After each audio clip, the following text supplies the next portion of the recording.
আমি আসলে বুড়ো মানুষ, বয়স অনেক হয়ে গেছে। মাঠে বয়ান করি আজকে 57 বছর বয়ানের বয়স, আর এমনে বয়স হলো 83 বছর। 2011-তে আমার এটা কেটে ফেলা হয়েছে, যেটাকে বলা হয় ওপেন হার্ট সার্জারি।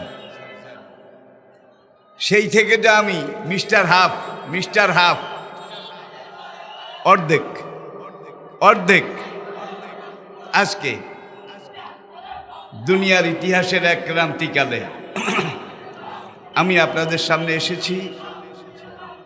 সংক্ষেপে আমি দুইটা বিষয়ের উপরে কথা বলার চেষ্টা করব ইনশাআল্লাহ। দুইটা বিষয়ের উপরে। প্রথম বিষয় যেটা, সেই বিষয়টা হচ্ছে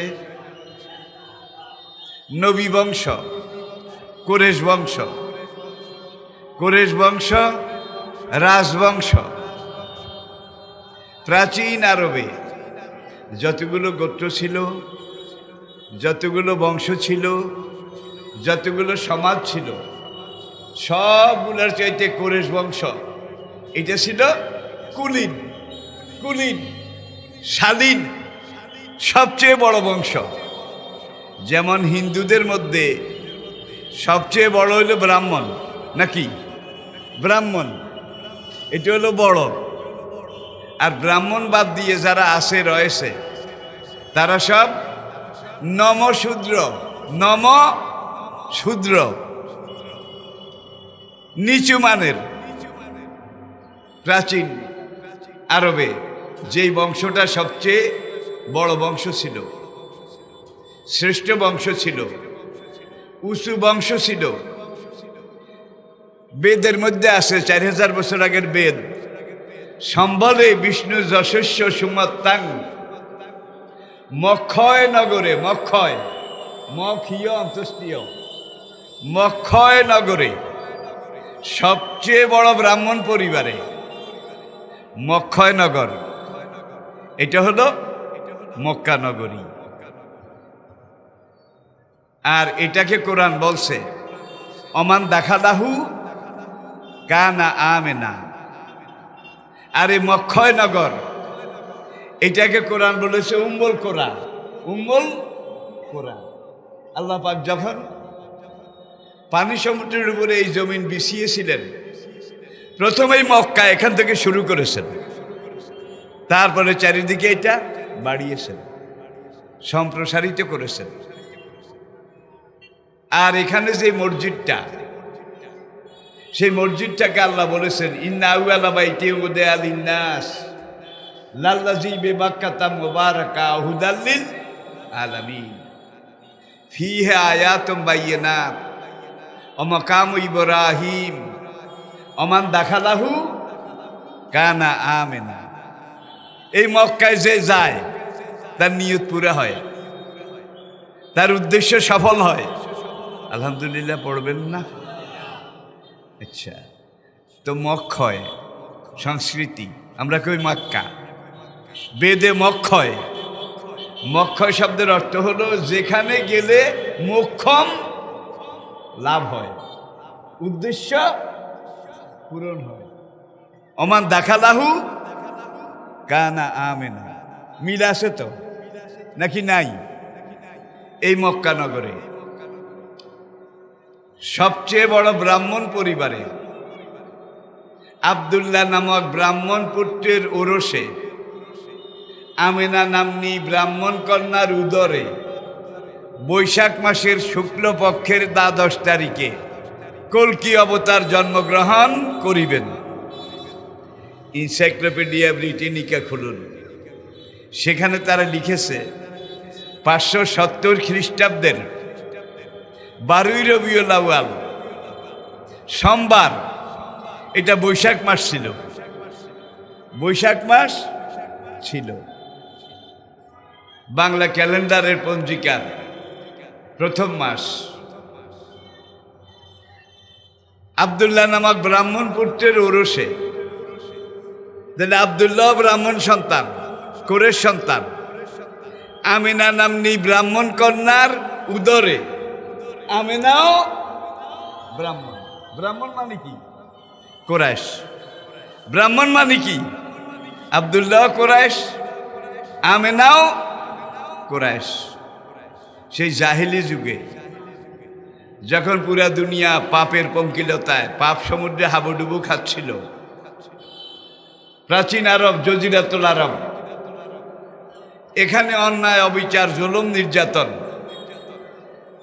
নেশা, ধর্ষণ, চুরি, ডাকাতি, খুন, হত্যা, রাহাজানি, এগুলো ছিল মানুষের নিত্য নৈতিক সমাজের কাজ। সেই অস্থির অনিশ্চিত একটা সমাজে আমাদের নবী সরকার দো আলম, আকায়ে দো জাহাঁ, তাজদারে মদিনা, সৈয়দুল মুরসালিন, রহমতুল লিল আলামিন, খাতামুন নবিয়্যিন, ইমামুল মুত্তাকিন ও ইমামুল মুরসালিন, রাসূল রাব্বিল আলামিন, আকায়ে নামদার, শাফিয়ে মাহশার, সাকিয়ে কাউসার, ইহা এবং পরকালের কর্ণধার, মদিনার তাজদার আমাদের নবী মক্কার এই কুরাইশ বংশে জন্মগ্রহণ করেছেন। বলুন আলহামদুলিল্লাহ। মক্কার অন্যান্য গোত্র, জাতি, বংশ, তাদের সবার উপরে কুরাইশ বংশ আলাদা ছিল। সব কথার বড় কথা, ইন্না আউয়ালা বাইতিন উদিআ লিন-নাস, এই কাবাঘর প্রথম জিবরাইল আলাইহিস সালামের নেতৃত্বে প্রথম মানুষ আদম তৈরি করেছিলেন। এরপরে নূহ আলাইহিস সালামের মহাপ্লাবন, বন্যা, সেই বন্যার পানি তোড়ে কাবাঘরটা বিলীন হয়ে গিয়েছিল। এরপর নূহ আলাইহিস সালাম এটাকে দ্বিতীয়বার পুনর্নির্মাণ করেছিলেন। কালের আবর্তনে, সময়ের দীর্ঘসূত্রিতায় এটা আবার যখন ভেঙ্গে টেঙ্গে মেসাকার হয়ে গিয়েছিল, তখন কুরাইশদের একটা ঊর্ধ্বতন পূর্বপুরুষ জোরহম গোত্র, জোরহম, যেটাকে তারিখে লিখেছে কবিলায়ে বনি জোরহম, তারা এই কাবাঘর আবার তৈরি করেছিল। তৈরি করার পরে 4 নম্বরে এই কাবাঘর আবার নতুন করে তৈরি করেছিলেন বাবায়ে কওম, বাবায়ে মিল্লাত, সাইয়েদনা ইব্রাহিম আলাইহিস সালাম। তার মক্কাতে হিজরত করা সন্তান ইসমাইলকে সঙ্গে নিয়ে চতুর্থবার এই কাবাঘর তৈরি করেছিলেন, যেটাকে আল্লাহ কোরআনে উল্লেখ করেছেন, ওয়াইজ ইয়ারফাউ ইব্রাহিমুল কাওয়াইদা মিনাল বাইতে। ভাই, আমি কথা বলতে অসুবিধা বোধ করছি, আপনাদের থেকে রিপ্লাই আসছে না। রিপ্লাই বুঝেন? আমি বলতে থাকবো আর আপনারা মরার মতো চেয়ে থাকবেন, এটা কিন্তু নিয়ম নয়। না বুঝলে বলবেন বুঝি নাই, আর যদি কথা বুঝে থাকেন তাহলে বলবেন হ্যাঁ ঠিক আছে। না, একতরফা ওয়াজ, একতরফা, এটা কি সম্ভব? তাহলে আপনারা রিপ্লাই দেবেন। প্রত্যেক কথায় আমি যদি পাই 1 নম্বর, আপনারা পাবেন 2 নম্বর। কোরআন হাদিসের প্রত্যেকটা কথায় আমি যদি পাই 10, আপনারা পাবেন 20। লিসামে দে ভাইনে, বক্তায় পাবে 1 নম্বর, শ্রোতায় পাবে 2 নম্বর। তাহলে আপনারা আমার ডবল পাইতে বোধহয় চান না। মনে হয় যেন সবাই মোরাকাবায় বসছেন। No reply, no harm, no change. এটা তো নিয়ম নয়। যতক্ষণ কথা বলবো, বেশিক্ষণ কথা বলবো না, আপনারা রিপ্লাই দেবেন। হ্যাঁ বলবেন, না বলবেন। রাজি আছেন? রাজি আছেন? এবারে আসুন, মক্কার এই কুরাইশ বংশে নবীজির জন্ম। এই কুরাইশ বংশটার আলাদা বৈশিষ্ট্য ছিল। সেই জাহেলি যুগে পুরা মক্কা যখন পাপের দরিয়ায় ভেসে গিয়েছিল, একাকার মেশাকার হয়ে গিয়েছিল। নিজস্ব আদর্শ ঐতিহ্য সমাজ ব্যবস্থায় কুরাইশরা তখনও সবার উপরে ছিল, ভালো ছিল, সবচাইতে আফজল ছিল। কুরাইশের মধ্যে এমন এমন কিছু লোক সেই শিরকের যুগে, মূর্তি পূজার যুগে এমন এমন সোনার মানুষ ছিলেন যারা জীবনে একবারও মূর্তি পূজা করেন নাই। সেই কুরাইশ বংশে এমন এমন ব্যক্তি ছিলেন যারা জীবনে কোনোদিন আল্লাহর সাথে কোনো দেবদেবী মূর্তি প্রতিমার শিরক করেননি। এই কুরাইশ বংশের মধ্যে এমন এমন অনেক লোক ছিলেন যারা জীবনে একবারও জিনা করে নাই, ব্যভিচার করে নাই। দেখেন জাহিলি যুগ, কিন্তু বংশের ঐতিহ্যগত কারণে কুরাইশ শুধু একদিক দিয়ে না, সব দিক দিয়ে সবার উপরে ছিল। এটা নবী বংশ। নবীজির দাদা আব্দুল মুত্তালিব, নামটা তো জানেন, নবীজির দাদা আব্দুল মুত্তালিব, আব্দুল মুত্তালিবের দাদা, তাহলে নবীজির দাদার দাদা নাম ছিল মদর। মদর, মিম দোয়াদ রা, মিম দোয়াদ রা, মদর। কুরাইশের এই নেতা অন্তিম সজ্জায় মরে যাবেন, জীবনের বেলাভূমিতে, সময় শেষ। মৃত্যুকালে মানুষ ওসিয়ত করে না, সন্তানদেরকে নসিহত করে, উপদেশ দেয়। শেষ উপদেশটার নাম হইল ওসিয়ত। কোরআনে ওসিয়ত শব্দের উল্লেখ আছে। কিন্তু এখন ওই মদর মরে যাওয়ার আগে তার 4 জন পুত্র সন্তান ছিল, 4 জন। এই 4টা পুত্র সন্তান তারা বাবা মদরকে জিজ্ঞাসা করলেন যে আব্বা, আপনার তো অনেক সম্পদ, অনেক অ্যাসেট, অনেক কিছু আছে, আপনি ইন্তেকাল করে গেলে আমরা 4 ভাই, আমাদের মধ্যে আপনার রেখে যাওয়া উত্তরাধিকার, এই সম্পদ সম্পত্তিগুলো কিভাবে বন্টিত হবে, ফরায়েজ কিভাবে আমরা ভাগ করে নেব। তখন মদর বলেছিলেন, জজিরাতুল আরবে আজকে কোনো সত্য ধর্ম নাই, সত্য ধর্মের অনুসারীও নাই। এখানে সব হজবরল, হজবরল, এখানে কোনো ধর্মও নাই। আমি মরে যাওয়ার পরে তোমরা প্রথমে আমাকে দাফন করবে, দাফন করার পরে তোমরা ইরাকের রাজধানী বাগদাদ, দামেস্কের রাজধানী সিরিয়া, সিরিয়ার সেখানে একটা গির্জা আছে, সেই গির্জায় একজন খ্রিস্টান পাদ্রী আছে। পাদ্রী ছিলেন খ্রিস্টানদের ইমাম। গির্জার ইমামতির নেতৃত্ব যে দেয়, সেই পাদ্রীর নামটাও বলে দিলেন।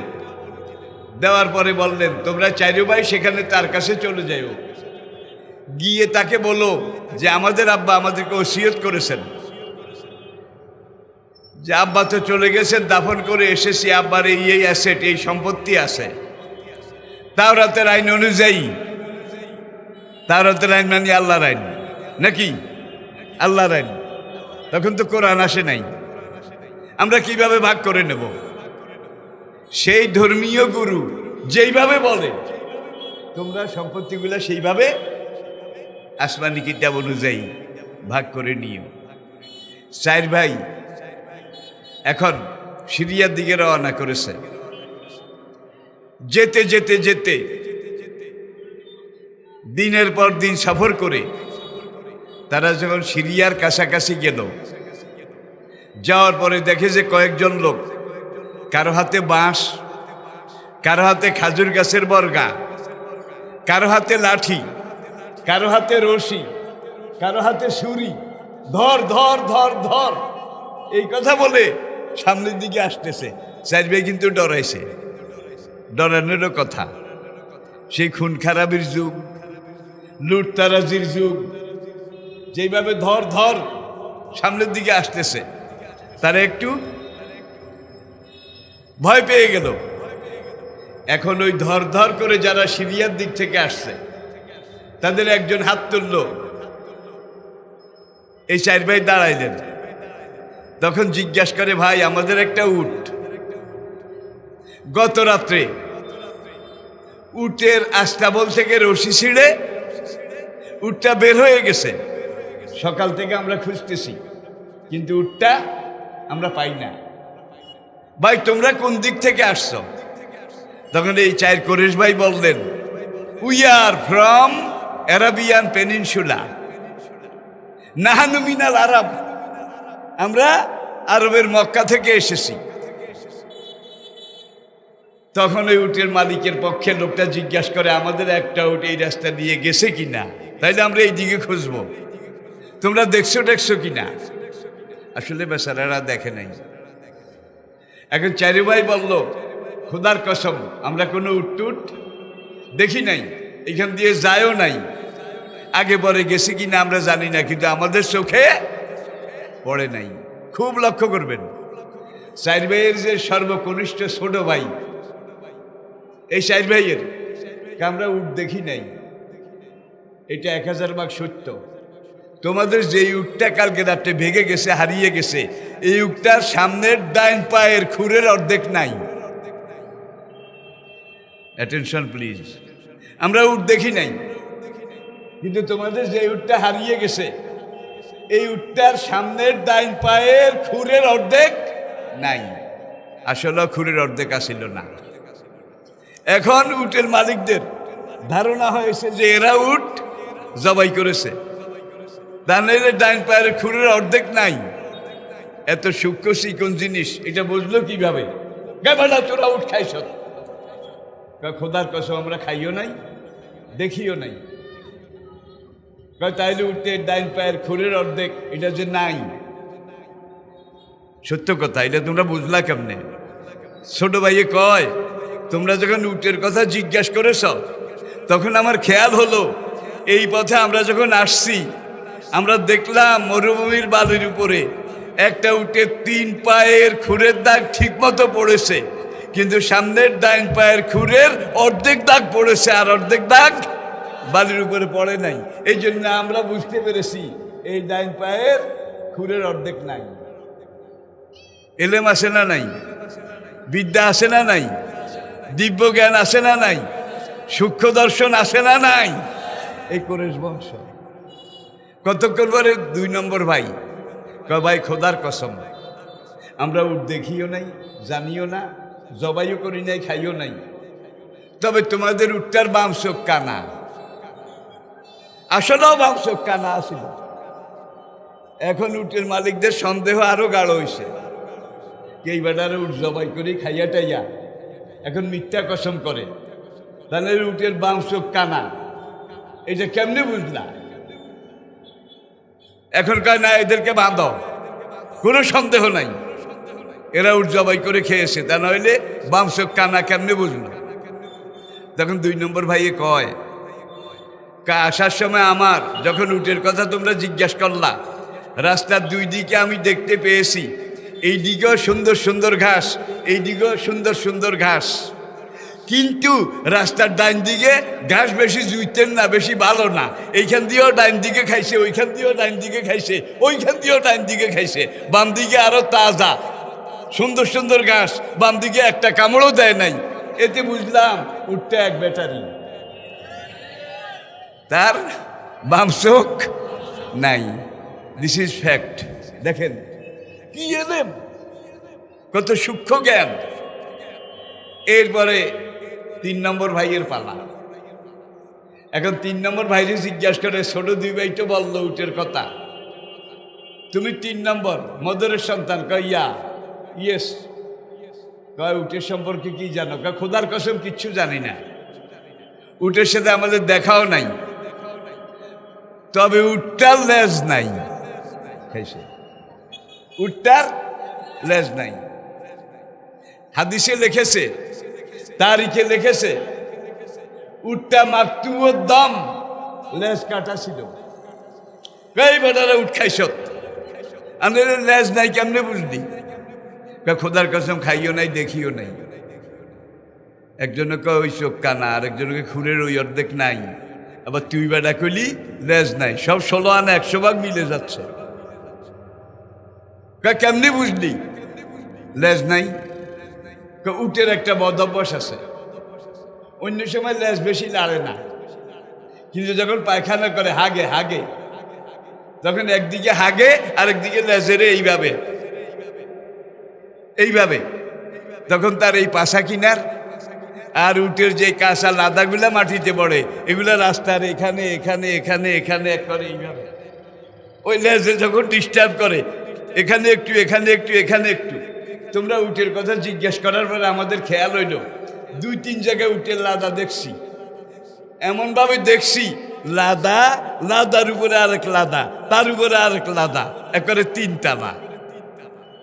এতে বুঝলাম ওই যেটা দিয়ে ডিস্টার্ব করে এই জিনিসটা নাই। আল্লাহু আকবার। দেখেন কুরাইশ বংশ, নবী বংশ কত সূক্ষ্মদর্শী, কত দিব্যদর্শী। এইবার বড় ভাই বাকি আছে, 3 জনের স্টেটমেন্ট তো শেষ।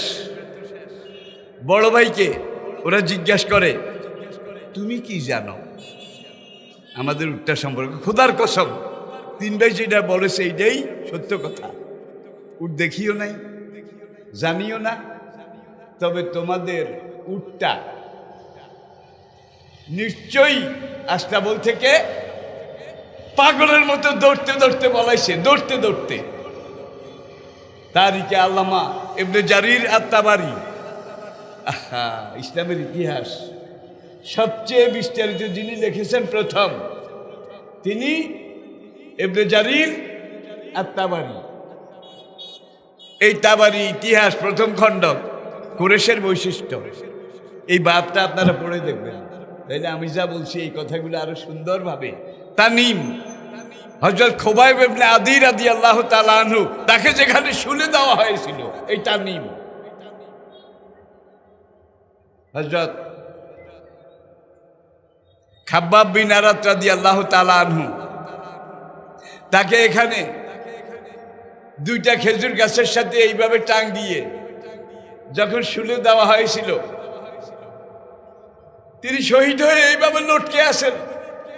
4 দিন চলে গেছে, খুবাইবের লাশটা এইভাবে খেজুর গাছে ঝুলে আছে। 100 জন করে যুবক, তারা লাশটা পাহারা দেয়। মদিনা থেকে যেন কোনো মুসলমান এসে খাব্বাব তার লাশটা নিয়ে যেতে না পারে।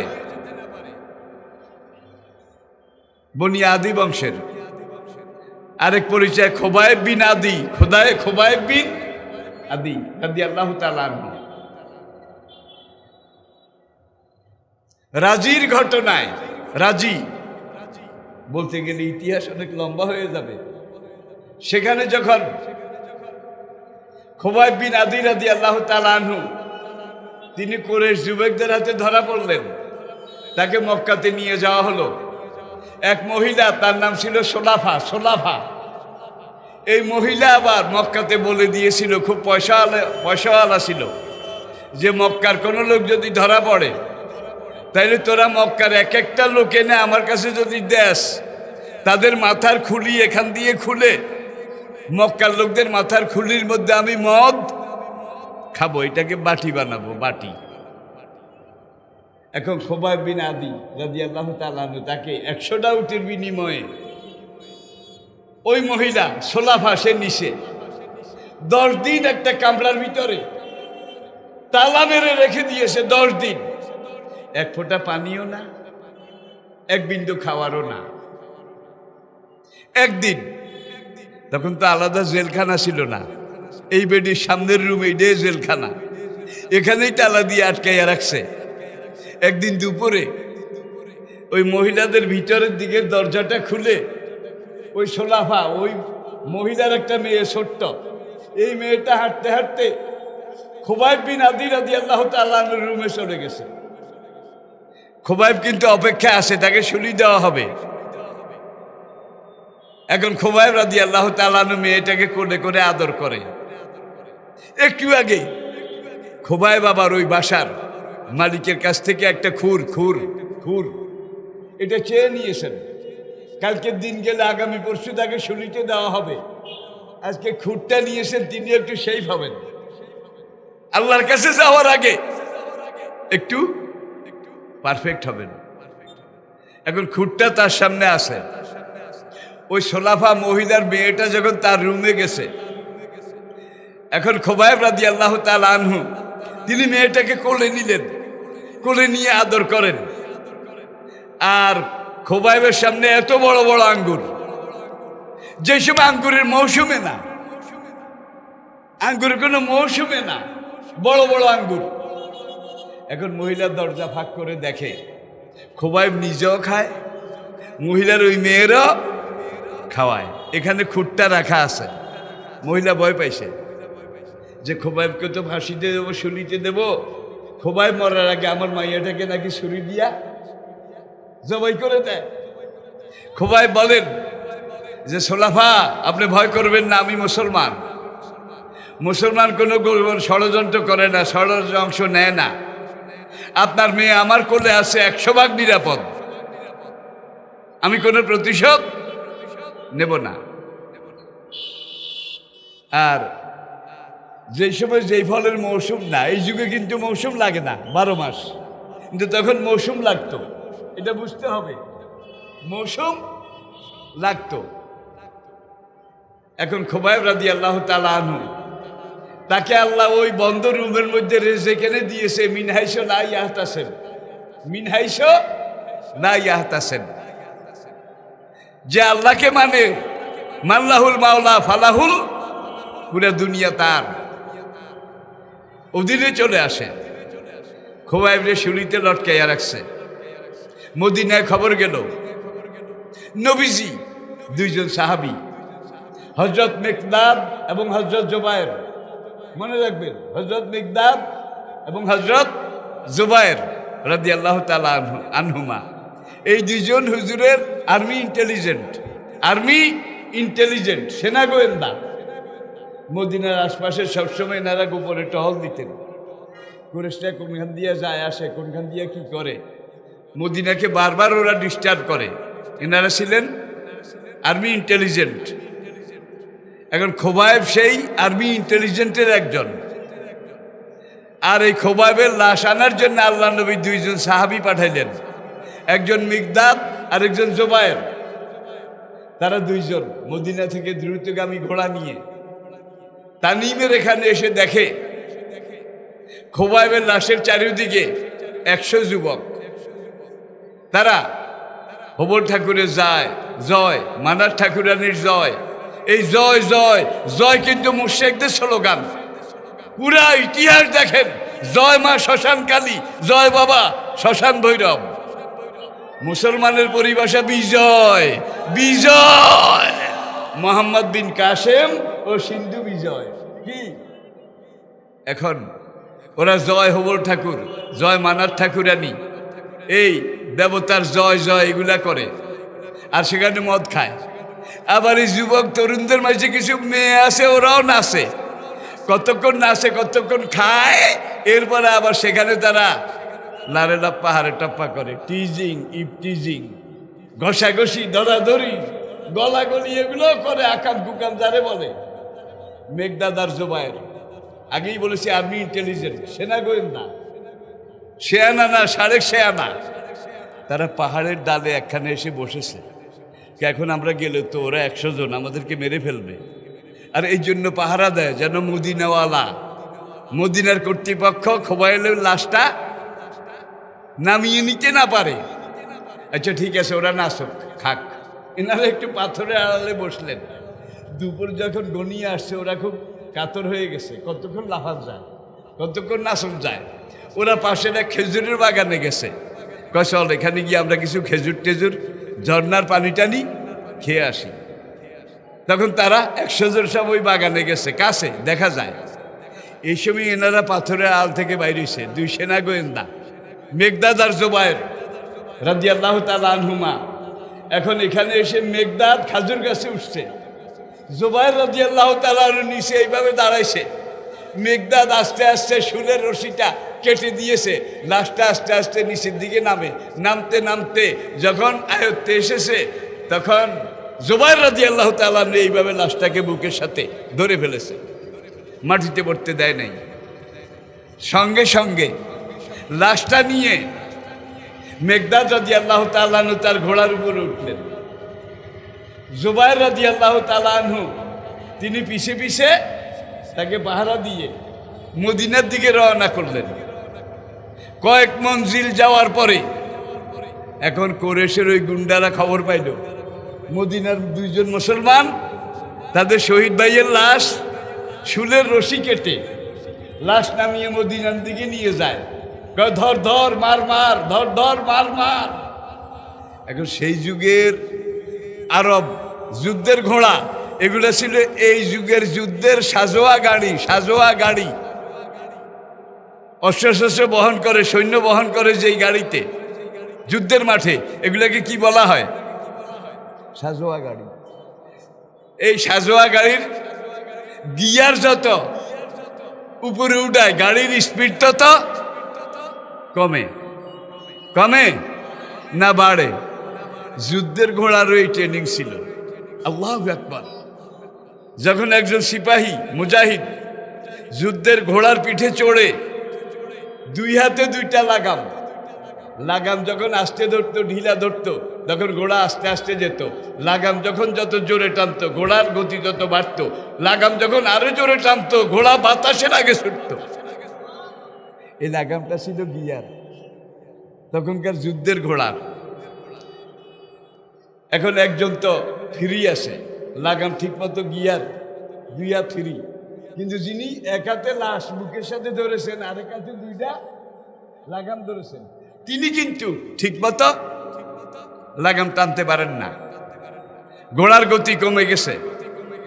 কিন্তু ওরা টের পেয়ে এইবার দ্রুতগামী ঘোড়া নিয়ে প্রায় কাছে চলে আসছে, ধরে ধরে ধরে ধরে। এখন একজন আরেকজনকে বলে, ভাই কোরআনে আল্লাহ বলছেন ওয়ালা তুলকু বিআইদিকুম ইলা তাহলুকাতে। আল্লাহু আকবার। দেখেন সাহাবাদের এলেম যে একজন মুসলমান জীবনের শেষ মুহূর্ত পর্যন্ত নিজেকে বাঁচাবার চেষ্টা করতে হবে এবং নিয়ত করতে হবে আমি যদি বেঁচে থাকি আমাকে দিয়ে ইসলামের কিছু কাজ হইতে পারে। একজন মুসলমান কোনো অবস্থাতে দুশমনের হাতে ধরা দেওয়া, সারেন্ডার করা জায়েজ নাই। এখন হয় আমাদেরকে ধরা দিতে হবে, না হয় ওরা আমাদেরকে ধরে ফেলবে। কি করব কি করব? দুইজন এবার পাশাপাশি, ওরা কিন্তু কাছে, ধর এই তো ধর, লাশ নিয়ে যায়, লাশ নিয়ে যায়।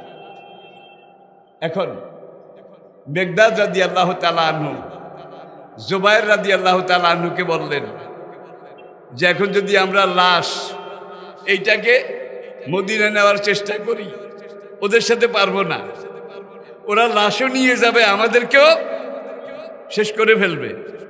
তার চাইতে ফাতাওয়াক্কাল আলাল্লাহ, ফায়জা আযমতা ফাতাওয়াক্কাল আলাল্লাহ। দেখেন কোরআনের এই আয়াত অনুযায়ী কয় ঠিক আছে, যিনি শহীদ হয়ে গেছে গেছে, আমরা তো জীবিত আছি। এখন আজকে তার মরা লাশ এটাকে হেফাজত করতে গিয়ে আমরা মরে গেলে আমাদের যা ক্ষতি হবে, ইসলামের ক্ষতি হবে তার চেয়ে অনেক বেশি। আল্লাহু আকবার। দেখছেন মুসলমান ইসলামের কি কাজে লাগে। এইবার মেঘদাদ রাদিয়াল্লাহু তাআলা আনহু আল্লাহু খায়রুন হাফিজাও ওয়া হুয়া আরহামার রাহিমিন, আর জুবাইর পড়লেন হাসবুনাল্লাহু ওয়া নি'মাল ওয়াকিল, নেমাল মাওলা ও নেমাল নাসির। দুইজনে দুইটা আয়াত পড়ে বিসমিল্লাহ বলে লাশটা ফেলে দিলেন। জমি এইভাবে হা করলো, মাটি এইভাবে ভাগ হয়ে গেল। খুবাইব রাদিয়াল্লাহু তাআলা আনহু শহীদের লাশটা জমিনের ভিতরে ডুবে গেল। কত দূর গেছে তারা মদিনা গিয়ে বলে, কত দূর গেছে আমরা দেখতে পাই নাই, আমাদের দৃষ্টির বাইরে চলে গেছে। লাশটা এইভাবে জমিনের ভিতরে জমিন গিলে ফেলেছে। গিলে ফেলার পরে ফেরেশতা এসে উপরের মাটিটা এইভাবে সমান করে দিছে। ওরা কয় এখানে পড়ছে, এখানে পড়ছে, এখানে পড়ছে, কোনখানে পড়ছে? মরুভূমি, সব জায়গায় কিন্তু সমান। এখানে আর খুঁজে পায় না। ইসলামের ইতিহাসে এই সাহাবীকে বলা হয় বালিউল আরদা, বালিউল আরদা। ইসলামের জন্য জীবন দিয়েছে, জমিন তার লাশ গিলে হেফাজত করেছে। কত ঘটনা এরকম। প্রিয় ভাইয়েরা, আজকে আমাদের মুখে ইসলাম আছে, বড় বড় কথা আছে, বাস্তবে ইসলাম কিন্তু আমাদের মধ্যে খুব কমই আছে, ঠিক কিনা বলেন? ইসলাম সবটাই প্র্যাকটিক্যাল, থিওরিক্যাল কিছু নাই, সবটাই বাস্তব। আমার প্রথম দফা শেষ, দ্বিতীয় দফা আরেকটা ব্যাপার নিয়ে কিছু কথা বলা লাগে, বলবো। বর্তমানে কাদিয়ানি, এটা নিয়ে শুধু বাংলাদেশ না পুরো বিশ্বে একটা আলোচনা চলছে, ঠিক কিনা বলেন? আপনারা জানেন 2 দিন আগে পঞ্চগড়ে, সেখানে কাদিয়ানিরা প্রত্যেক বছর একটা সম্মেলন করে, ইশারে সোয়াব। আমাদের নবীকে যারা শেষ নবী মানে না, তারা নামের পরে 100 বার 1 লক্ষ বার মুসলমান দেখলে বোধহয় কোনো কাজ হবে? জোরে কোন? তাহলে লা ইলাহা ইল্লাল্লাহু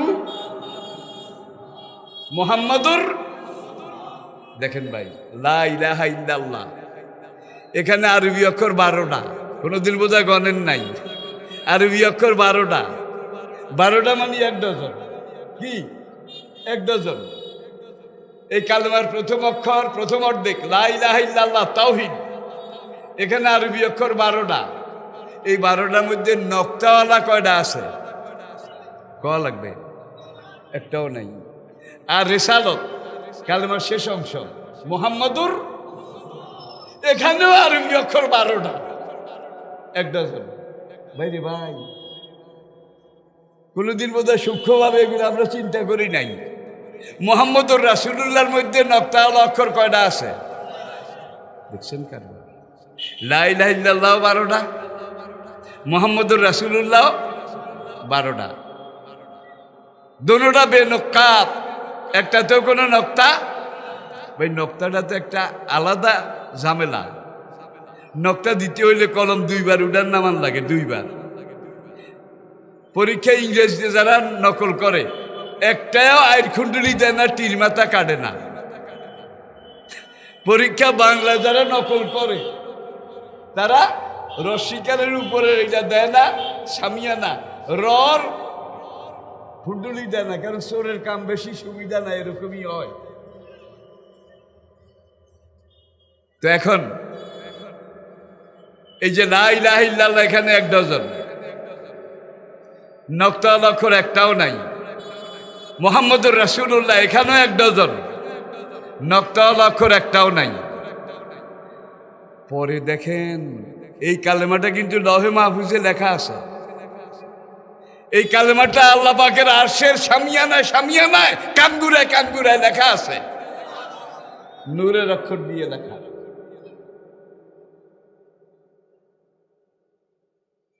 লা ইলাহা ইল্লাল্লাহু আদামু কয় টাকা? সফিউল্লাহ। লা ইলাহা ইল্লাল্লাহু আদামু, লা ইলাহা ইল্লাল্লাহর মধ্যে 12টা ঠিক আছে, এটা কমেও নাই বাড়েও নাই, কালো জয়ী চিরন্তন। আদম ও শফিউল্লাহ, এটারে গণেন, 12টা ঠিক নাই, বেশি হইতে পারে কমও হইতে পারে। লা ইলাহা ইল্লাল্লাহু ইব্রাহিম ও খলিলুল্লাহ, ইব্রাহিম ও খলিলুল্লাহ, এখানে বোধহয় নক্তাওয়ালা অক্ষর নাই, আছে গণলেও 12 এটা মেলা দুষ্কর। সুলাইমান ও নবিউল্লাহ, দাউদ ও খলিফাতুল্লাহ, মুসা কালিমুল্লাহ, ঈসা আল্লাহু আকবার। দেখেন মুহাম্মদুর রাসূলুল্লাহ যেভাবে ব্যালেন্স, ডজন ডজন।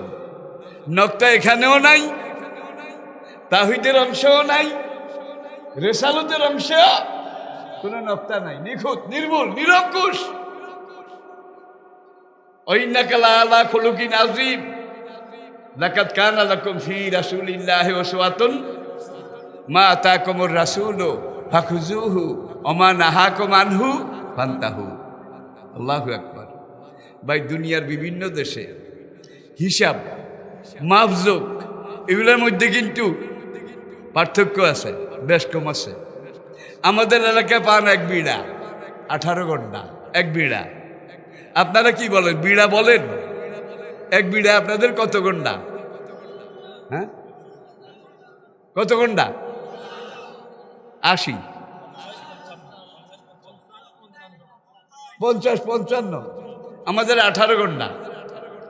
ঢাকাতে এক বেড়া 25 গন্ডা। বরিশাল, খুলনা, ঝালকাঠি সেখানে এক বেড়ায় 30 গন্ডা। নাম কিন্তু এক বিড়া, কিন্তু এক এক এলাকায় হিসাব এক এক রকম। আমাদের ছোট্টকালে বাজারে পাকা কলা কিনতাম। কলা 25টা 1 কুড়ি ছিল। 25টা বুঝি 1 কুড়ি, নাম 1 কুড়ি, গণনায় 25টা। আমাদের আমলে যখন শেরের মাঠ ছিল, শের শের শের, কেজি না শের, তখন বাজারে চাল, ধান এগুলা কেনার জন্যে যে মাপ হইতো দাড়ি পাল্লায়, সেই মাপে আমাদের বাজারে যখন ধান 1 মণ 40 সের, এক এক সেরে 80 তোলা, বুড়ারা বুঝবেন, এক এক সেরে 80 তোলা। এটা আমাদের মেঘনার পূব পাড়ে। আর এই সময় মেঘনার পশ্চিম পাড়ে বাখেরগঞ্জ, পটুয়াখালী, বরিশাল, সেখানে 1 সের 100 তোলা, 100 তোলা 1 সের। কিন্তু ঠিক সেই সময় আগা বাখের খানের বাখরগঞ্জ, শেরে বাংলার বানুরিপাড়া পর্যন্ত এই বরিশালের শস্য ভাণ্ডারের বিরাট অংশে 1 সের মানে 120 তোলা। 80 তোলা 1 সের, 90 তোলা 1 সের, 100 তোলা 1 সের, 120 তোলায় নাম কিন্তু 1 সের। এক এক জায়গায় মাপ এক এক রকম। আজ দুনিয়ার বিভিন্ন জায়গায় আছে কাঁচামাল বিশেষ করে। কিন্তু ডজন এমন একটা হিসাব, যেটা বাংলাদেশে যেরকম 12টা 1 ডজন, 12 ডজনে 1 গুরুষ। বলেন না কেন? 12 ডজনে 1 গুরুষ, 12টা 1 ডজন। আর এই 1 ডজন, এই কথাটা কোনো জাতীয় পর্যায়ে না, আন্তর্জাতিক।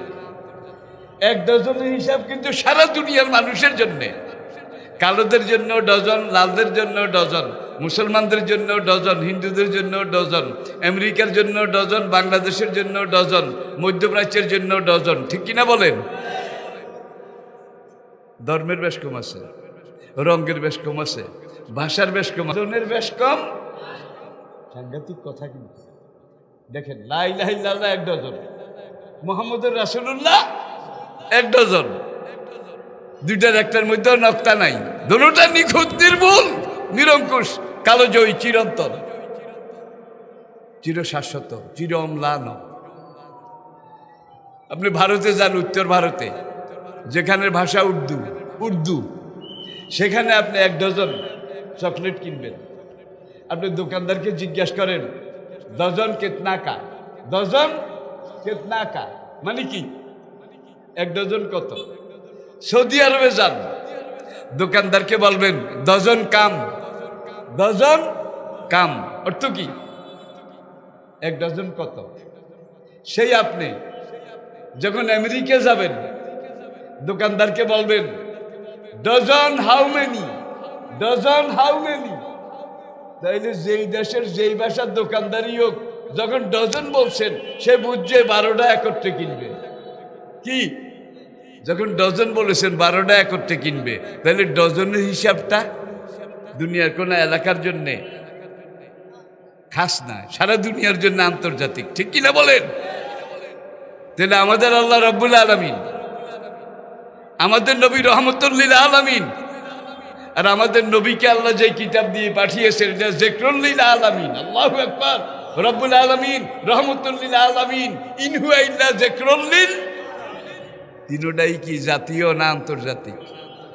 জাতীয় না আন্তর্জাতিক? নবী মেরাজে গেছেন, সব কথা বাদ দেন। আল্লাহ পাকের আরশে সেখানে রফ রফ ল্যান্ড করেছে, রাজকীয় মেহমান আরশের সামনে রফ রফ থেকে নেমেছেন। এবার ফেরেশতারা গার্ড অফ অনার দিল। আর ফেরেশতাদের যে পোশাক আশাক আসিল ভাই, তাফসীরের মধ্যে এগুলোও আছে। তারা সালাম দিল, আত্তাহিয়াতু লিল্লাহি ওয়াস সালাওয়াতু আত-তাইয়্যিবাত। Guard of honour, he is the honourable royal guest of almighty Allah, his royal highness, we welcome him. আমরা এই মহাপুরুষ মুহাম্মদ সাল্লাল্লাহু আলাইহি সাল্লামকে গার্ড অফ অনার দিচ্ছি। এইবার বাড়ির মালিক তিনি অ্যাকশনে আসলেন।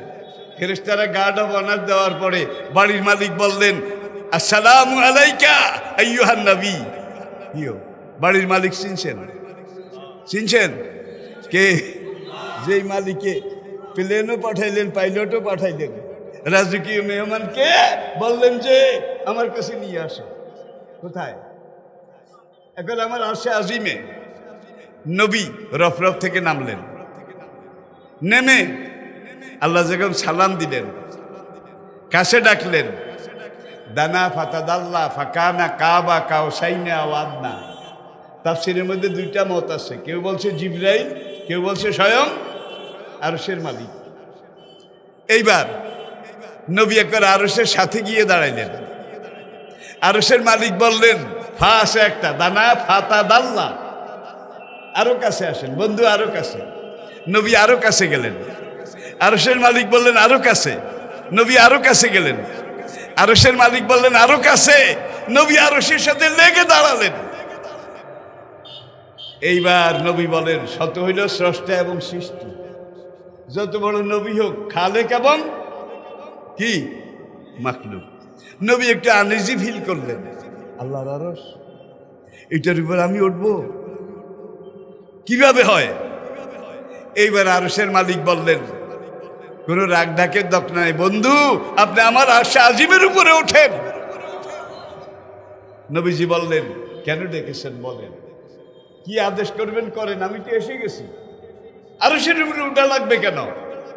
আরশের মালিক বললেন, আপনি যদি আমার আরশের উপরে না উঠেন, আপনার মেরাজ হবে না। যেই জন্য আপনাকে এনেছি সেই উদ্দেশ্য পূরণ হবে না।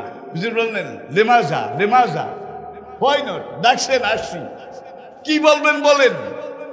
আওহা ইলা রাব্বিহি মা আওহা, যা বলার তা বললেন। কি যা বলার ছিল তা বললেন। মা জাগাল বাসারু অমা, মুসা আলাইহিস সালাম কহে তুরে, আল্লাহ রব্বে আরনি উনজুর ইলাইক, তোমার একটু দেখবো, তোমার একটু দেখবো। আল্লাহকে লাম তারানি একরোখা মেজাজের ছিলেন, না একটু দেখা দাও। আল্লাহকে লাম তারানি, না না দেখা দাও। ওই গ্রামে বাংলায় কারগো মুসা যদি নাম থাকে, তাহলে এলাকার লোকেরা কয় ঠেঁটা মুসা, মানে যেটা কয় সেইটার। এখন মুসা কই তুরে বায়না ধরেছে, আল্লাহর সাথে এত কথা একবারে সামনাসামনি, একবারে কাছাকাছি। মুসার ইয়ে হইলে এত কাছে আল্লাহ এসেছেন। এখন আল্লাহর একটু না দেখলে মনেরে বুঝাইতে পারি না। ওলা কি লিয়াত মাইন না কালবি, আল্লাহ একটু দেখা দাও। উনজুরে লাইক, এই চোখ দুটা দিয়া, নয়ন দুটা দিয়ে তোমার একটু দেখি। আল্লাহ বললেন, নাম তারা আনি, আমাকে দেখে সামলাবার মতো হ্যান্ডাম তোমার নাই। হ্যান্ডাম বুঝেন? হ্যান্ডাম যা বুঝছেন বুঝছেন। মুসাকে না দেখে ছাড়বো না। আল্লাহকে না তুমি পারবা না, কথা বারবার যখন এইভাবে বিটকেমি তেলামি, না দেখে ছাড়বে না। আল্লাহকে অলা কি নুনজুরে লাল জাবাল, আমার খোদাই জুতি, আমার খোদাই জুতি, আমি আল্লাহর নূরে তাজাল্লি, তার অনন্ত অনন্ত কোটি কোটি ভাগের এক ভাগ আমি কোহেতুরের উপরে দিলাম। হাইলেস্তাকাররা মাকানাহু, আমি খোদার নূরে তাজাল্লির অনন্ত কোটি কোটি ভাগের এক ভাগ পাহাড়ের উপরে আমি দিলাম, নাজিল করলাম। ফাইনেস্তাকাররা মাকানাহু, পাহাড় যদি ঠিক থাকে, তুমি যদি অ্যাবনর্মাল না হও, তুমি যদি বেহুশ টেহুশ না হও, সেন্সলেস যদি না হও, ফাঁসাফা তারা আনি, তাইলে অরিজিনালি আমি আল্লাহ তোমার সামনে দেখা দেব। আগে আমার নূর দেই অন টেস্ট। মুসে দাও, তাড়াতাড়ি দাও, মনে করছে এইটা দেখলেই তো পাস, তারপরেই তো গোটা আল্লাহ। দেখা দেবে, হ্যাঁ হ্যাঁ দাও দাও। ফালাম্মা তাজাল্লা রাব্বুহু আলাল জাবালে দাক্কাম ওয়া খাররা মূসা সায়কা। এক চিৎকার দিয়ে মূসা বেহুশ। এক বেহুশে 40 দিন, পুরা এক চিল্লা, পুরা এক চিল্লা। ফালাম্মা আফাকা, 40 দিন পরে যখন সেন্স ফিরে আসলো, মূসা আলাইহিস সালামের হুঁশ ফিরে আসলো, তখন কয় সুবহানাল্লাহ তুবতু ইলাইকা। সুবহানাল্লাহ, আমি তোমার কাছে তওবা করি, আমার এই চোখ দিয়ে তোমারে দেখার হ্যান্ডাম যে নাই, এইটা এখন বুঝছি। আর আমার নবী আরশে গেছে, আরশের মালিকে আরশে উঠেন, বেশকমটা বুঝছেন তো? বুঝছেন তো? তিলকার রুসুল ফাদ্দালনা বাদুহুম। আমি প্রত্যেকটা কথার সাথে কিন্তু কোরআনের আয়াত বলতেছি। নবী আরশের উপরে উঠলেন, উঠার পরে আল্লাহ বলে, বন্ধু আপনাকে কেন আরশের উপরে উঠেছি আপনি কি বুঝতে পেরেছেন? নবীজি বললেন, না বললে কি করে বুঝবো? আল্লাহ বললেন, আমি রব্বুল আলামিন, আপনি রহমতুল লিল আলামিন।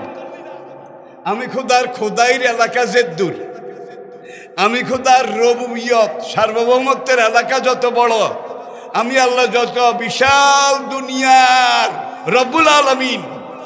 আপনি নবীর নবুয়তের এলাকাও আমার আল্লাহর এই পুরো এলাকা। আমি আল্লাহর খোদাইর এলাকা জেদ্দুর, আপনি নবীর নবুয়তের এলাকাও এদ্দুর, নাকি কম কম আছে? আল্লাহ রব্বুল আলামিন নবী রহমতুল লিল, আর নবীর জেলে দিয়া পাঠাইছে ইনহুয়া ইল্লা যিকরুল লিল। তিনটাই ন্যাশনাল না ইন্টারন্যাশনাল? ন্যাশনাল না ইন্টারন্যাশনাল? আল্লাহু আকবার। রব্বুল আলামিন, রহমতুল লিল আলামিন, যিকরুল লিল আলামিন। প্রিয় ভাইয়েরা, বর্তমান পাঞ্জাব,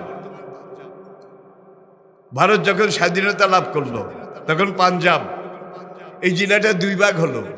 এই প্রদেশটা পশ্চিম দিকে যেটা ছিল এটা পশ্চিম পাঞ্জাব, এটা পাকিস্তানের ভাগে পড়ছে পশ্চিম পাঞ্জাব, এটা রাজধানী লাহোর, আপনারা জানেন। পূর্ব পাঞ্জাব এটা ভারতের ভাগে পড়ছে, ভারতের ভাগে পড়ছে পূর্ব পাঞ্জাব।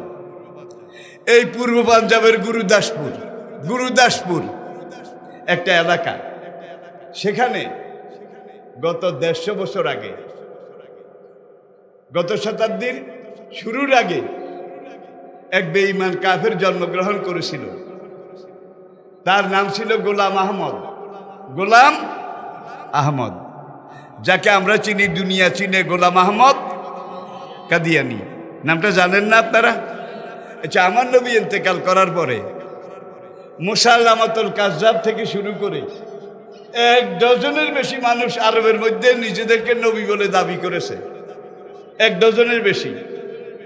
আবু বকর রাদিয়াল্লাহু তাআলা আনহু আমিরুল মুমিনিন হওয়ার পরে ইয়ামামার যুদ্ধ থেকে শুরু করে অনেকগুলো যুদ্ধ, যারা নিজেদেরকে নবী বলে দাবি করেছে তাদের সবাইকে কি, মা কানা মুহাম্মাদুন আবা আহাদিম মির রিজালিকুম ওয়ালাকিন রাসূলুল্লাহি ওয়া খাতামান, খাতামান নবিয়্যিন অর্থ কি? অর্থ কি? নবী বলেন, আনা খাতামুন নবিয়্যিন, আমি শেষ নবী, লা নবিয়্যা বাদি, আমার পর আর কোন নবী কিয়ামত পর্যন্ত আসবেন না। আরেক হাদিস, নবুয়তের যে বিল্ডিংটা, এই বিল্ডিংটা আমি আসার আগ পর্যন্ত পুরা বিল্ডিং তৈরি হয়ে গেছিল, একটা ইটের জায়গা খালি ছিল। আল্লাহ আমাকে পাঠিয়ে সেই ইটের জায়গাটা পরিপূর্ণ করে দিয়েছেন। নবুয়তের বিল্ডিং পূর্ণ হয়ে গেছে, আমার পরে আর কোনো নবী আসবেন না। লাউ কানা বাদি নবী, আমার পরে যদি আল্লাহ কাউকে নবী বানাইতেন, লাকানা ওমর, তাহলে ওমরের যে যোগ্যতা আছে, আল্লাহ আল্লাহ ওমরকে আল্লাহ নবী বানাইতেন। ওয়ালাকিন লা নবিয়্যা বাদি, আমার পরে আর কোন নবী। এটা বহু হাদিসে আর কোরআনে ওয়ালাকিন রাসূলুল্লাহি ওয়া খাতামান, এইটার আর কোনো তাফসীর দরকার আছে না? খাতাম অর্থ শেষ, খতম বুঝেন তো, খতম শেষ। লা নবিয়া বাদি, আমার পরে করে নবী আসবে না। ওই গোলাম আহমদ কাদিয়ানি, পূর্ব পাঞ্জাবের ভারতের অংশের গুরুদাসপুরের, সে নিজকে নবী বলে দাবি করেছে। সবাই নাউজুবিল্লাহ বলেন জোরে। নবী বলে দাবি করার পরে এবার সে কিছু কোরআন বানাইছে, নিজে নিজে কোরআন বানাইছে। বানাইকে আল্লাহ আমার কাছে এই কোরআন নাজিল করেছে। জোরে বলেন নাউজুবিল্লাহ। ভাই, আজকের কম্পিউটার বিজ্ঞান কোরআনের কাছে সারেন্ডার করেছে। মানুষের বানানোর সবচেয়ে বড় বিজ্ঞানের আবিষ্কার কম্পিউটার, সেটা কোরআনের কাছে সারেন্ডার করেছে। তাহলে সব বিজ্ঞানের উপরে এই কোরআন, সব মতবাদের উপরে এই কোরআন। এই কোরআন সম্পর্কে এনসাইক্লোপিডিয়া ব্রিটানিকা লিখেছে, holy Quran is the super book of the world. Holy Quran is the super book of the world. মহাগ্রন্থ আল কোরআন দুনিয়ার সবচেয়ে মহামূল্যবান গ্রন্থ। কোরআনে আলিফ আলিফ আলিফ যতবার আছে, সব আলিফ একত্র করে যোগ করলে 19 দিয়ে ভাগ করলে মিলে যায়। কোরআনে বা বা বে যত হাজারবার আছে, সব বে একত্র করে যোগ করলে যোগফল যত হয় 19 দিয়ে ভাগ করলে মিলে যায়। এইভাবে ইয়া পর্যন্ত প্রত্যেকটা অক্ষরের যোগফল 19 দিয়ে ভাগ করলে মিলে যায়। শিকন মনে করিয়েন না, 1,500 বছর আগে লিখতেও জানতেন না, পড়তেও জানতেন না। কোরআন যাকে বলেছে নবীল উম্মি, কিন্তু এটা তর্জমা মূর্খ করা যাবে না। আল্লাহর পরে সবচেয়ে জ্ঞান যার বেশি, তিনি নবী মুহাম্মদের রাসূল সাল্লাল্লাহু আলাইহি ওয়াসাল্লাম। বাদাস খোদা বুজুর্গ তুই কেসায় মুখতাসার। আল্লাহর পরে সৃষ্টি জগতের মধ্যে আল্লাহর পরে যার সম্মান সবচেয়ে বেশি, তিনি কে? নবী মুহাম্মদ সাল্লাল্লাহু আলাইহি ওয়াসাল্লাম। ঠিক কিনা বলেন? তো গোলাম আহমদ কাদিয়ানি সে নিজকে নবী বলে দাবি করেছে। দাবি করে সব যুগেই কিন্তু যে কোনো পীর যত বন্ড হোক, ইবলিস তো মরে নাই, টায়ার্ড হয় নাই, রিটায়ারও করে নাই, বুড়ো হয় নাই। ইবলিস তার নিজের কাজ করে যাচ্ছে। ইবলিস কিছু খলিফা সব পীরের সামনে খলিফা বানাইয়া দেয়। আর এই খলিফারা কয় পিসাব কেবলা জিন্দাবাদ। কি এরকম আছে না নাই? জোরে বলেন। তাই ইবলিস যতদিন আছে, ইবলিসও কিয়ামত পর্যন্ত আছে। আর আপনার আমাদের এই ইমানের পরীক্ষাও কিয়ামত পর্যন্ত আছে। ঠিক কিনা বলেন? এখন বেশ কিছু অনুসারী লইয়া সে সেখানে ভালো একটা জমজমাট অবস্থা সৃষ্টি করেছে। তখনও পাকিস্তান হয়নি। এরপরে যখন দেশ 2 ভাগ হয়ে গেল, পাঞ্জাব 2 ভাগ হয়ে গেল, প্রদেশটা পূর্ব অংশ পাকিস্তানে, পশ্চিমাংশ ভারতে, উত্তর পূর্ব ভারতে ভাগ হয়ে গেল। গোলাম আহমদ কাদিয়ানি তার কাদিয়ান যে এলাকাটা, যেখানে তার খানকা বুঝেন, খানকা নাম রাখছে, ইবলিসের খানকা আর কি, কাফেরের খানকা, যেখানে সে এইসব গুমরাহির ওষুধ বিতরণ করত। আপনাদের অসুবিধা হয়? আমার কিন্তু এটা শেষ আলোচনা, অসুবিধা হলে বলবেন। তা এখন সেখান থেকে ভালো একটা অবস্থা চলছে মুসলমানদের মধ্যে। এটা নিয়ে যখন একটা বুঝাবুঝি শুরু হয়ে গেল, এবার মুসলমানরা এটার বিপক্ষে দাঁড়াইল। পুরা ভারতবর্ষে একটা দাঙ্গা হলো মুসলমান আর কাদিয়ানিদের মাঝে। রায়ট বুঝেন? রায়ট লাহোর পাঞ্জাবে রায়টটা সবচেয়ে বেশি হয়েছে। সেই রায়টে তারা প্রায় শেষ হয়ে গেছিল, অল্প কিছু আসিল। সেখান থেকে আবার বাড়তে বাড়তে তারা বর্তমান পর্যায়ে এসে উপনীত হয়েছে।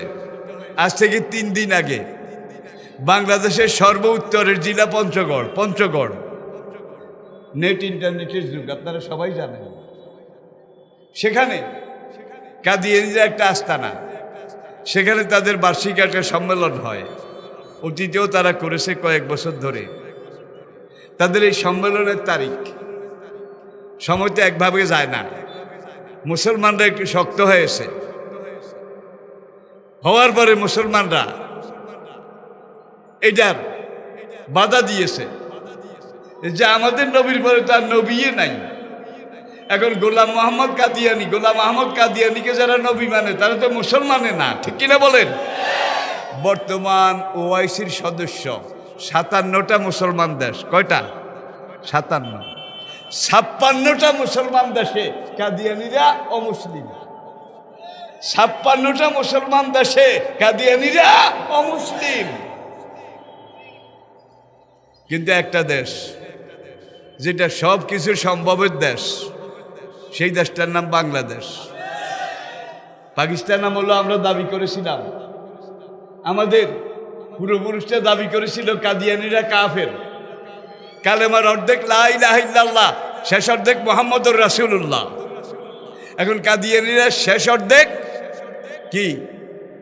আহমদ রাসূলুল্লাহ, গোলাম আহমদ রাসূলুল্লাহ। সবাই বলে নাউজুবিল্লাহ। কালেমা বদলাই ফেলেছে, তাহলে এদেরকে তো হত্যা করা ওয়াজিব হয়ে গেছে। এরা মুরতাদ, কোরআনে ডাইরেক্ট আল্লাহ বলেছেন মুরতাদ। এদেরকে মুসলমানের কবরস্থানে দাফন করা হারাম, জানাজাও হারাম। কারণ এরা শেষ নবীকে নবী মানে না, বলে যে আরো নবী আছে। এই তো গোলাম আহমদ আমাদের নবী। আমি কি বুঝাতে পেরেছি? তাহলে কাদিয়ানিরা কাফের। এর মধ্যে 100 ভাগের মধ্যে 1 ভাগ বোধহয় কম আছে, নাকি 100 ভাগে 100 ভাগ। যখন পাঞ্জাবে দাঙ্গা হয়ে গেল, তখন কাদিয়ানিদেরকে নিয়ে কোরআন হাদিসের দলিল, ডকুমেন্ট, এগুলো পুরোপুরি ছিল না। তখনকার একজন দ্বীনের দায়ী, দ্বীনের রায়, দ্বীনের মুজাহিদ সৈয়দ আবুল আলা মওদুদি রাহমাহুল্লাহ আলাইহি, তিনি উর্দুতে একটা কিতাব লিখলেন, মাসআলায়ে কাদিয়ানি। মাসআলায়ে কাদিয়ানি, যেই বইটা বর্তমানে বাংলায় কাদিয়ানি সমস্যা, কাদিয়ানি সমস্যা।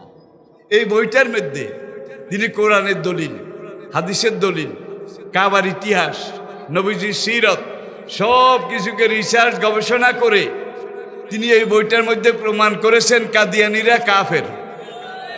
কাদিয়ানিরা কি? কাফের। কোনো সন্দেহ আছে? মুসলিম উম্মার মধ্যে বিভিন্ন ব্যাপার স্যাপার নিয়ে ইখতিলাফ আছে, একাধিক মত আছে, কিন্তু কাদিয়ানিরা যে কাফের এই ব্যাপারে মুসলিম উম্মার মধ্যে কোনো দ্বিমত নাই, সব মুসলমান একমত, ঠিক কিনা বলেন? ওআইসির অন্যান্য দেশে কাদিয়ানিরা অমুসলিম সংখ্যালঘু, কিন্তু বাংলাদেশে কাদিয়ানিরা মুসলমান। তাদের মসজিদ আছে, তাদের এইটা আছে, তাদের নিজের বানানো কোরআনও আছে, নিজের বানানো কোরআন আছে গোলাম আহমদের।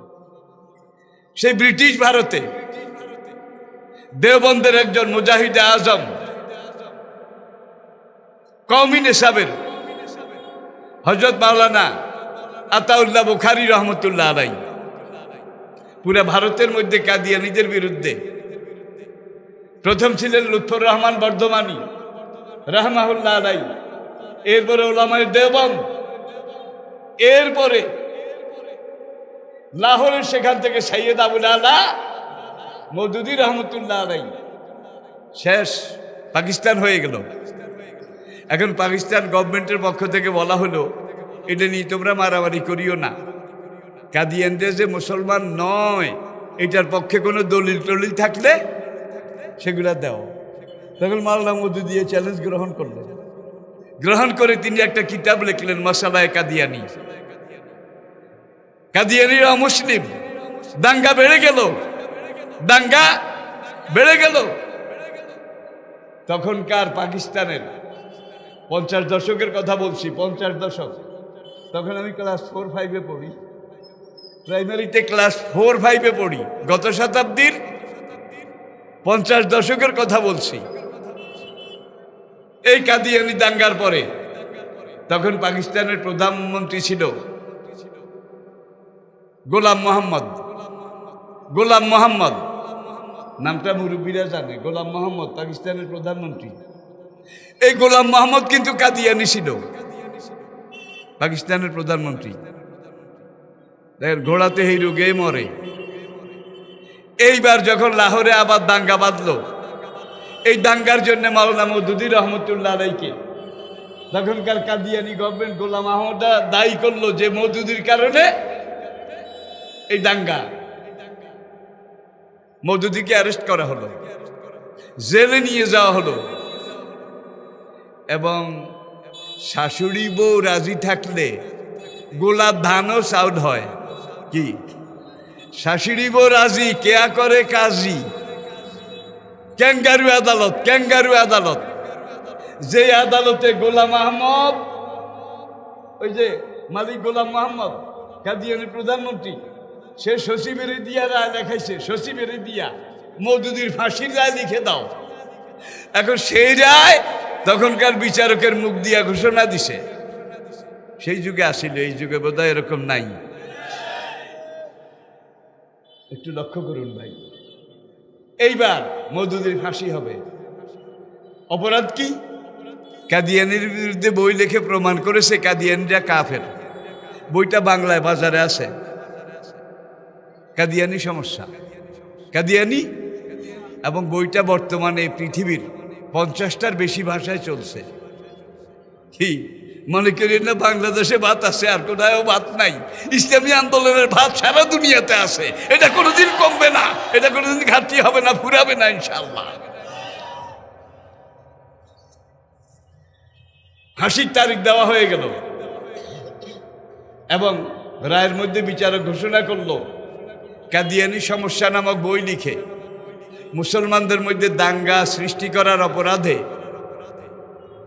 মাওলানা মওদুদী, সৈয়দ আবুল আলা মওদুদী, তাকে ফাঁসির দণ্ডে দণ্ডিত করা হইল। পাকিস্তান গভর্নমেন্ট, কাদিয়ানি সরকার, গোলাম মোহাম্মদ কাদিয়ানি রায় দিছে, ফাঁসির দণ্ডে দণ্ডিত করা হইল। কিন্তু আল্লাহ রাব্বুল আলামিন বলছেন, ফায়জা জা আজালুহুম লা ইস্তাখিরুনা। মওদুদীর বিচার মেয়াদ যদি শেষ না হয় তাহলে কেউ বোধহয় রায় দিয়ে শেষ করতে পারে। জোরে কর ভাই, ফাঁসি হবে আগামীকাল, ফাঁসির আগের দিন। তখনকার পাকিস্তান জামাত ইসলামীর সেক্রেটারি জেনারেল মিয়া তোফায়েল আহমদ, মাওলানার বড় ছেলে ওমর ফারুক মওদুদী, মেজো ছেলে আহমদ ফারুক মওদুদী, এই দুই ছেলেকে নিয়ে সেক্রেটারি জেনারেল লাহোর জেলখানায় গিয়ে মাওলানার সাথে দেখা করলো। পাকিস্তান গভর্নমেন্ট জানিয়ে দিল, মাওলানা মওদুদী যদি প্রাণ ভিক্ষা চায় এবং এই বই লেখার জন্যে ক্ষমা চায়, তাহলে সরকার মাওলানা মওদুদীকে ক্ষমা করতেও রাজি আছে, প্রাণ ভিক্ষা দিতেও রাজি আছে। এখন স্বাভাবিকই জামাতের নেতারা চিন্তা করে, সরকার যখন বলছে মাওলানা মওদুদী প্রাণ ভিক্ষা চাইলে, এইবার ছেলে গেছে, দলের সেক্রেটারি জেনারেল গেছে, গিয়ে তারপরে ওই মাওলানার দস্তখত আনবে আর কি, কাগজ লিখে নিয়ে গেছে পাকিস্তানের প্রেসিডেন্টের কাছে, হিসাবে প্রাণ ভিক্ষা চাবে। এনারা গিয়ে জেলখানার এই ব্যারিকেডের বাইরে থেকে এগুলা বললেন, মাওলানা শুধু শুনে থাকলেন। সব বলা শেষ হওয়ার পরে মাওলানা বলে, তোমাদের আর কিছু আছে? কয় না, আপনাকে ফাঁসি দিলে তো আমরা এতিম হয়ে যাই, মুরব্বিহারা হয়ে যাই। ছেলে ওমর ফারুক কান্না শুরু করেছে। মাওলানা রডের ফাঁক দিয়ে ছেলের মাথায় হাত দিয়ে বলে, বেটা ডরো মত, मौत का फैसला आसमान में होता है, जमीन में नहीं। बेटा तुई कांदोस का, मौतेर फैसला आसमाने হয়, জমিনে। আমার মৌতের ফয়সালা যদি আসমানে হয়ে থাকে, কোটিবার ক্ষমা চাইলেও আমাকে তোরা রাখতে পারবি না। আর আমার মৌতের ফয়সালা যদি আসমানে না হয়ে থাকে, কোটিবার ফাঁসি দিলেও আমাকে মারতে পারবে না। তোরা চলে যা, আমি এই জালেম সরকারের কাছে প্রাণ ভিক্ষা চাবো না। মাওলানা চায় নাই। সেই রাত থেকে আগামীকাল ফাঁসি হবে। সারা দুনিয়া থেকে টেলিগ্রাম আসা শুরু, সারা দুনিয়া থেকে বিশেষ করে মুসলিম বিশ্ব, মধ্যপ্রাচ্য, সৌদি আরব সহ প্রত্যেকটা দেশ থেকে খবরদার মাওলানা মওদুদীকে ফাঁসি দিও না। খবরদার মাওলানা মওদুদীকে তোমাদের যদি সহ্য না হয় আমাদেরকে দিয়ে দাও। আমরা আজীবন নাগরিকত্ব দিয়ে মধ্যপ্রাচ্যে আজকেও তাকে বলা হয় ওস্তাজুল মওদুদী। মদিনা ইউনিভার্সিটির সিলেবাস এই মওদুদীর, ওয়াইসি সৃষ্টি হয়েছে এই মওদুদী। কিন্তু আমরা তো পোড়া কপালে জাতি, কয় ডাইলার কদুদি কি বাকিটা কইলাম না আর কি। অদৃষ্টের নির্মম পরিহাস। টেলিগ্রাম আসা শুরু হলো, পরের দিন রাত 12:01 ফাঁসি হবে। পরের দিন রাত, এই আগের দুপুরের পর এই রাত, পরের দিন লাহোর, পাঞ্জাব, মুলতান, গুজরানওয়ালা, পুরা পাকিস্তানের। তখন তো টেলিফোন ছিল না, কি মোবাইল তো দূরের কথা, টেলিফোনও ছিল না, শুধু টেলিগ্রাম আসে। বুড়ারা দেখছে, মুখের ভয়েসের কোনো ভয়েসও ছিল না দুনিয়াব্যাপী। টেলিগ্রাম, সারা দুনিয়া থেকে টেলিগ্রাম আসা শুরু করলো পাকিস্তান সরকারের কাছে, প্রত্যেক ডিসির কাছে, খবরদার মওদুদীকে ফাঁসি দিলে দুনিয়াতে আগুন লাগে যাবে। মওদুদীকে ফাঁসি দিলে পুরো দুনিয়াব্যাপী একটা দাঙ্গা সৃষ্টি হয়ে যাবে। সৌদি আরব পরিষ্কার টেলিগ্রাম করেছে, তোমাদের যদি না দরকার হয়, মওদুদীকে দুনিয়ার দরকার আছে, তাকে আমাদেরকে দিয়ে দাও, আমরা তাকে লালন করব। ভাই টেলিগ্রাম আসতে আসতে রাত 10:50 এত লক্ষ লক্ষ টেলিগ্রাম এসেছে, যে টেলিগ্রামের ওজন হয়েছে 1.5 মণ। 1.5 মণ। ভাই একটু চিন্তা করেন, কত লাখ টেলিগ্রাম আসছে। পাকিস্তান গভর্নমেন্ট ভয় পেয়ে গেছে, পুরা দুনিয়া মাওলানা মওদুদী ফাঁসির বিরুদ্ধে। তখন বলল মাওলানা মওদুদীকে ফাঁসির দণ্ড মুলতবি করা হলো। বিশ্ব জনমতের উপরে শ্রদ্ধা রেখে মাওলানা মওদুদীর ফাঁসির দণ্ড মুলতবি করা হলো এবং মাওলানা মওদুদীকে আজীবন, ওই সাইদির মতো আর কি, আজীবন কারাদণ্ড দেওয়া হলো। কিন্তু 3 মাস পরে জনমতের চাপে তাকে মুক্তি দিতে বাধ্য হয়েছিল।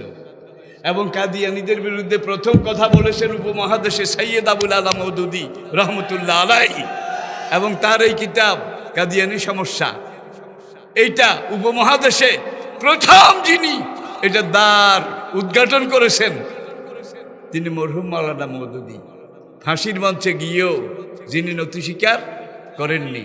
আজকে বাংলাদেশে আমাদের ওলামায়ে কেরাম, আমাদের শায়েখিন মোশায়েখিন, আমাদের ওস্তাদ, আমাদের রাহবার রাহনুমা, হেফাজতে ইসলাম থেকে শুরু করে, চরমোনাই থেকে শুরু করে, যত ফরিক, যত তরিকা, যত ওলামায়ে কেরাম, তারা সবাই একটা ব্যাপারে একমত, কাদিয়ানীরা কাফের।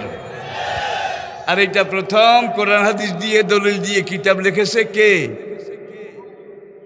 এখন আমরা সবাই মিলে কোন কাদিয়ানীরা কাফের, মওদুদী ভালো না, মওদুদী ভালো না। কথাটা কি মিলল? খাটলো? পরস্পর বিরোধ। মওদুদী ফেরেশতা না, তিনিও তো মানুষ ছিলেন। আর একজন মানুষের লেখার মধ্যে ভুল ভ্রান্তি হইতেই পারে, নাকি? ভুল ভ্রান্তি হইতেই পারে। এবং মাওলানা জীবনে বহুবার বলেছে, আমার যেখানে যেখানে লেখনের মধ্যে আপনাদের দ্বিমত আছে আপনারা বলেন, আমি সঙ্গে সঙ্গে সেটা সংশোধন করে নেব। বহু জায়গায় নিয়েছেন। কিন্তু সব জিনিসের ওষুধ আছে। হিংসা এমন একটা জিনিস যেটার কোনো ওষুধ নাই, ঠিক কিনা বলেন? তাইলে বাংলাদেশে যারা দায়ী আল্লাহ আছেন, আলহামদুলিল্লাহ, আপনাদের নথি স্বীকার করার কোনো কায়দা নাই, কোনো দরকারও নাই। এই ফয়সালা একদিন হবে এবং এই আল্লাহর এই জমিনে হবে। ওই মাওলানা আতাউল্লাহ বুখারী রহমতুল্লাহ আলাইহি, নামটা মনে রাখবেন, আতাউল্লাহ বুখারী। গোলাম আহমদ কাদিয়ানী একবার চ্যালেঞ্জ করেছে আতাউল্লাহ বুখারী। গোলাম আহমদ কাদিয়ানীর বিরুদ্ধে বেশি বেশি ওয়াজ করে আর কি, এই এরকম। তখন কয় আতাউল্লাহ বুখারীর সাথে আমি বহস করব। বহস পূর্ব পাঞ্জাবের গুরুদাসপুরে এখন কাদিয়ানীদের খানকার মধ্যে বহস। একদিকে গোলাম আহমদ কাদিয়ানি, আরেকদিকে আতাউল্লাহ বুখারী। গোলাম আহমদ কাদিয়ানি লানাতুল্লাহ আলাই, আর আতাউল্লাহ বুখারী রাহমাহুল্লাহ আলাই। পার্থক্য বোঝেন নাই? এখন আতাউল্লাহ বুখারী বলেন, এই গোলাম আহমদ, তুমি যে নবী, এটার প্রমাণ কি? তুমি এত মানুষ গুমরাহ করো, এই করো সেই করো। আমি যে নবী, এটা আল্লাহ কোরআনে কইছে। কোরআনে আল্লাহ বলেছে আমি নবী। আতাউল্লাহ বুখারীকে কোন জায়গাত কইছে? কোরআনে আছে ইয়াতি বাদি ইসমুহু আহমদ। ঈসা আলাইহিস সালামের এই উক্তি। আমার পরে তিনি আসবেন, তার নাম হবে আহমদ। আমি সেই কোরআনের আহমদ। কোরআনে তো আছে আহমদ, ইয়াতি মিন বাদি ইসমুহু আহমদ। তুমি তো আহমদ না, তুমি তো গোলাম আহমদ। তুমি যে আহমদ না, তোমার নাম তো গোলাম আহমদ। তাহলে তুমি কেমনে নবী হইলা? গোলাম, এইটা আমি বাদ দিলাম, আহমদ ঠিক রাখলাম। আতাউল্লাহ বুখারীকে আমার নাম আতা আল্লাহ, আমি আতা বাদ দিলাম, আমি আল্লাহ হইলাম। আমি আল্লাহ তোর মতো কাফেররে নবুয়ত দিয়ে পাঠাই নাই।